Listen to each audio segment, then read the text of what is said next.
ఉన్నటువంటి ఆత్మీయ సత్యాన్ని మనం మర్చిపోకూడదు.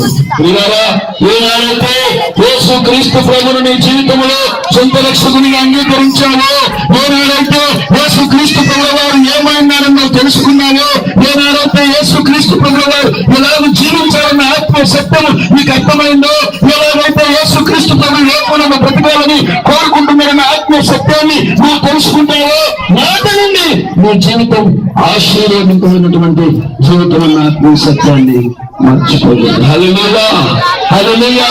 మరలా జ్ఞాపకం చేస్తున్నాను ప్రియులారా, మేము చూసే వాళ్ళకు మాత్రం గొప్పవారిగానే కనపడ్డారు. ఏనాడు మేము కలిసి ఒక దగ్గర భోజనం చేయలేదు.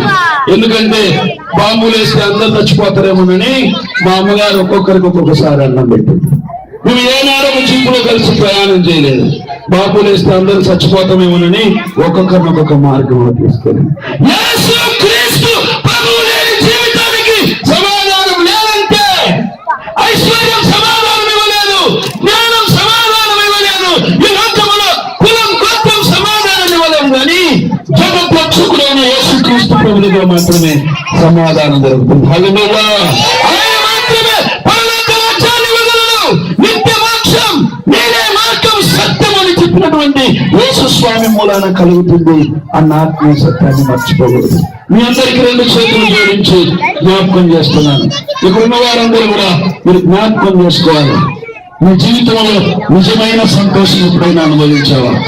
మీ జీవితంలో నిజమైన ఆనందాన్ని ఎప్పుడైనా అనుభవించావా? భయం లేకుండా స్వేచ్ఛగా బ్రతికే అనుభవాన్ని నీ జీవితంలో కలిగి జీవించావా? అది యేసు ప్రభు పాద సన్నిధిలోనే ఉందన్న ఆత్మీయ సత్యాన్ని మర్చిపోకూడదు. ఈనాడు క్రైస్తవులు జ్ఞాపకం చేసుకోవాలి. దేవుని నమ్మిన ప్రజలు జ్ఞాపకం చేసుకోవాలి.